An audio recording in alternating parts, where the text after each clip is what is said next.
민주당 지지했던 테슬라의 일론 머스크는 왜 갑자기 트럼프에 올인했어? 원래 트럼프랑 머스크는 상극 중에 상극이었어. 왜냐하면 트럼프는 무슨 전기차는 차도 아니다. 엔진이 있어야지. 전통적인 화석 연료를 기반으로 한 엔진 자동차를 중시 여겼고, 머스크가 주도하고 있는 전기차 산업에 대해서 그거는 전기차 산업 혜택도 주면 안 되고 친환경 차도 아니다 라고 인정을 하지 않았었거든. 그래서 테슬라의 머스크가 트럼프를 굉장히 싫어했었지. 그래서 트럼프는 원래 민주당의 바이든 대통령을 굉장히 지지했었어. 그런데 바이든이 대통령이 되자마자 돌변해서 이 머스크를 배신한 거야. 뭘 배신했어? 바이든이 대통령이 되자마자 이른바 전기차 업체를 선도하는 기업의 총수들을 백악관으로 초대해서 식사도 하고 미국이 도울 수 있는 건 돕겠다 라는 행사를 가졌는데, 당연히 전기차 생산 1위 업체가 어디겠어? 테슬라. 머스크가 이끌고 있는 테슬라잖아? 테슬라만 쏙 빼고 테슬라 전기차 생산량의 반도 못 미치는 다른 회사들만 부른 거야. 머스크가 뒤통수를 맞은 거지. 바이든은 왜 머스크를 뺀 거야? 왜냐면 당시 바이든이 속해 있는 민주당은 노동자들의 눈치를 봤는데, 어떤 노동자들을 봤냐면 전통적인 화석연료 자동차 공장에 일하고 있는 무수히 많은 미국의 근로자들, 노조의 눈치를 세게 본 거야. 일론 머스크의 전기차 생산량이 기존 화석연료 자동차를 대체할 경우 일자리가 줄어든다 라면서 굉장히 반대했었거든. 그래서 결국은 바이든 대통령도 당시 미국 민주당도 노조의 눈치 때문에 노조의 눈치를 보느라 선거 때 그렇게 도와줬는데 머스크만 쏙 빼고 백악관 행사에 초청한 거야. 배신감 느꼈겠다. 근데 그뿐만이 아니야. 그때까지만 하더라도 머스크가 그냥 꼭 하고 참고 있었거든. 근데 갑자기 바이든 정부에서 온갖 기구에서 머스크가 이끌고 있는 테슬라와 머스크가 갖고 있는 회사가 또 어디지? X에 대해서 온갖 조사를 탈탈 털기 시작한 거야. 예를 들어 미국의 이제 도로교통안전국이라는 데가 있거든.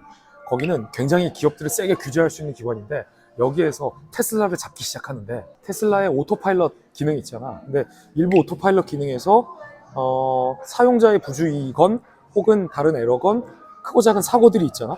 근데 이 도로교통안전국에서 이 오토파일럿 기능에 대해서 테슬라를 조사하고 또 조사하고 또 자수하고, 그리고 다른 기관에서도 테슬라에 대한 계속적인 세무조사 등을 가한 거지. 머스크 입장에서는 실컷 지지해 줬더니 여러 가지 규제랑 조사 때문에 테슬라의 산업 발전을 저해한다 라는 배신감이 굉장히 컸을 거야.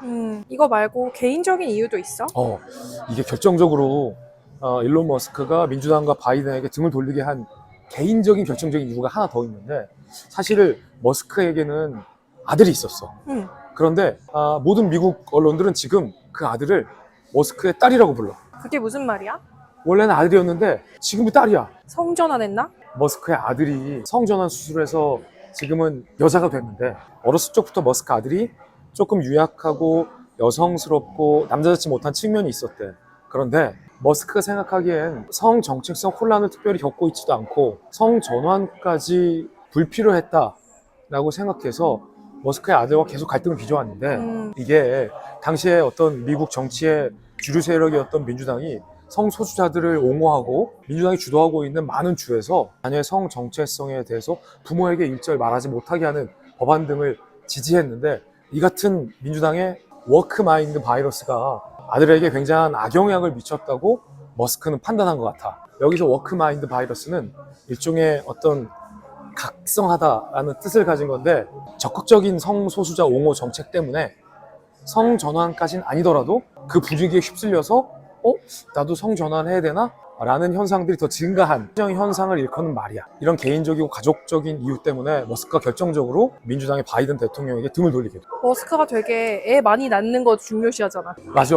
머스크는 사실은 미국의 어떤 보수주의, 공화당의 어떤 기본적인 유닛, 전통적인 가족, 그 다음에 단단한 가족에, 그리고 기왕이면 자녀도 둘, 셋, 넷 낳는 가족 중심의 전통 문화를 중요시하는 사람이거든. 그럼 머스크가 굉장히 돈을 트럼프에게 많이 쏟아붓지 않았어? 손해 아니야 그러면?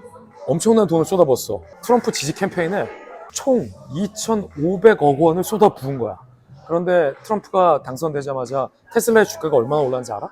얼마나 올랐어? 15% 하루에만 급증했는데, 이걸 머스크의 자산 가치로 환원하면 하루 만에 150억 달러가 불어난 거야. 한국 돈으로 하면 20조.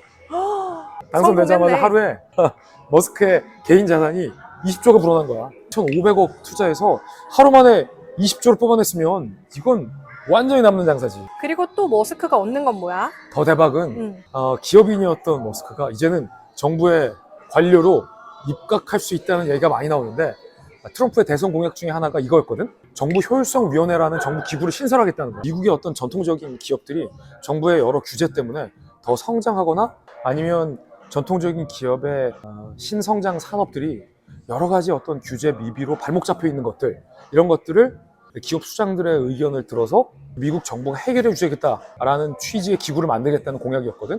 그런데 효율성위원회 위원장으로 테슬라의 머스크를 임명하겠다라는 얘기가 이 트럼프 캠프에서 나오고 있어. 이렇게 되면 머스크의 이해관계와 완전히 맞아떨어지는데, 바이든 정부 하에서, 그리고 민주당이 주지사로 있는 캘리포니아 주에서는 테슬라가 지금 실험하고 있는 운전자가 없는 완전 자율주행의 실험이 허용되지 않고 막혀있거든. 그런데 머스크가 정부 효율성위원회 위원장이 되면 당연히 그 규제부터 해제하겠지. 그럼 테슬라가 추진하고 있는 완전 운전자가 없는 FSD, 완전한 자율주행 로봇 택시 사업이 날개를 돋을 거란 분석이 많아. 그리고 머스크가 갖고 있는 회사 중에 우주와 관련된 회사가 또 어딨지? 스페이스X. 그렇지. 스페이스X가 미국 항공우주국, 미국 공군과의 여러 가지 계약으로 2008년 이후에 지금까지 벌어들인 돈이 190억 달러 이상을 벌어들인 걸로 보고 있거든. 그런데 트럼프가 대통령이 된 이상 미국의 모든 우주 사업은 스페이스X와 같이 할 가능성이 상당히 커졌지. 미국 재계가 예측하기론 트럼프 당선으로 테슬라가 스페이스X를 통해서 매년 수십억 달러의 추가 수입을 올릴 것으로 전망하고 있어. 재밌다. 뭐 다른 친밀한 게 또 있어? 또 있어. 내가 언제 물어봐 주나 있어. 봐봐. 어. 지금 우리나라도 그렇고 그 미국의 테슬라도 그렇고 현대자동차의 전기차나 테슬라의 전기차의 가장 잠재적인 경쟁자, 위협해오는 경쟁자, 그 나라가 어디야? 중국? 중국. 그렇지. 역시 채널의 외교안보 데스크는 다르구만. 자, 중국 차가 굉장히 싼 가격으로 대량의 전기차를 양산하면서 한국 전기차 업계와 미국 전기차 업계를 위협하고 있거든. 그 위협은 일론 머스크도 현재 느끼고 있다는 거야. 그런데 트럼프가 강조했던 건 뭐야? MAGA, Make America Great Again. 그러면서 미국을 다시 위대하게, 미국 중심의 수출입 전략을 다시 세우겠다고 예고했잖아. 그러면 미국이 그동안 견제해왔던 제1순위 나라가 어디야? 중국의 전기차에 트럼프가 관세를 어떻게 할까? 막 때려. 엄청나게 때리겠지. 그러면 중국 차가 미국 시장에 잘 진입할 수 있을까 없을까? 없어. 없게 되겠지. 가격 경쟁력에서 떨어지는 거야. 그렇게 되면 트럼프의 재집권과 전기차 시장을 놓치고 싶지 않았던 테슬라의 머스크의 이해관계가 완벽하게 떨어지는 거지. 근데 다만 여기에서 우리나라 자동차 업계에서는 좀 악재가 될 수 있어. 중국한테만 관세를 매길 뿐 아니라 미국의 자동차 제조사를 위협할 수 있는 다른 모든 나라의 자동차에 대해서 관세를 올릴 가능성이 굉장히 크거든. 그러면 현대자동차에 대한 수입 관세도 조금은 인상될 가능성이 큰데, 그건 대한민국이 전통적인 우방적 외교 관계를 통해서 풀어내야 할 협상 과제인 거지. 근데 트럼프는 여러 가지 범죄 혐의로 지금 재판 중이잖아. 이 재판들은 어떻게 되는 거야? 이게 대박인데, 트럼프가 대통령에 당선이 됐잖아.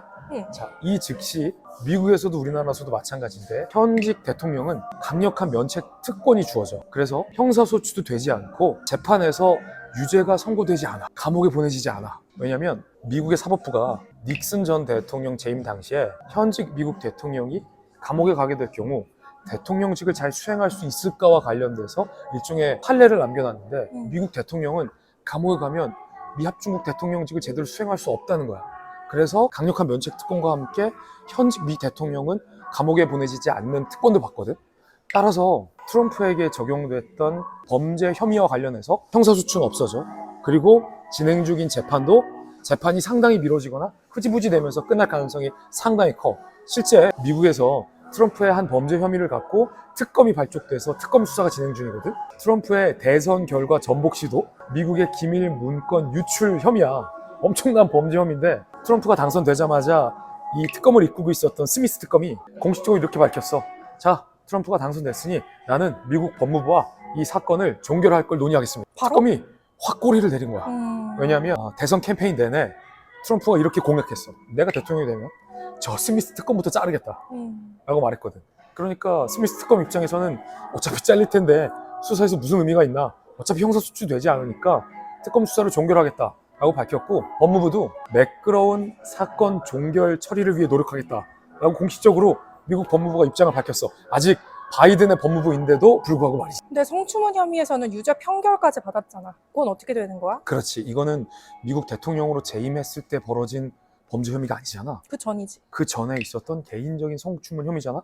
그리고 원래대로라면 34개 혐의에서 모두 유죄 판결을 받았기 때문에 11월 26일에 재판부가 유죄 몇 년 선고만 남겨둔 상황이었거든. 그런데 이게 의미가 없어진 거야. 왜냐면 대통령이 당선됐고 임기 중에는 어차피 징역을 살 수가 없어. 의미가 없어진 거지. 그래서 선고 연기는 유력한데 대통령에게는 뭐 하나의 권한이 또 있어? 사면권. 나 본인의 혐의에 대해서 본인이 사면을 셀프 행사할 사면? 수 있는. 이건 우리나라 대통령도 마찬가지야. 미국도 굉장히 혼란스러운데 왜냐면 형사 피고인이 대통령이 당선된 게 이번이 처음 있는 일이거든. 그래도 왜 수많은 미국 유권자들이 굉장히 오래 지속돼 왔던 미국 민주당 정권에게서 등을 돌렸는지를 잘 분석해 봐야겠지.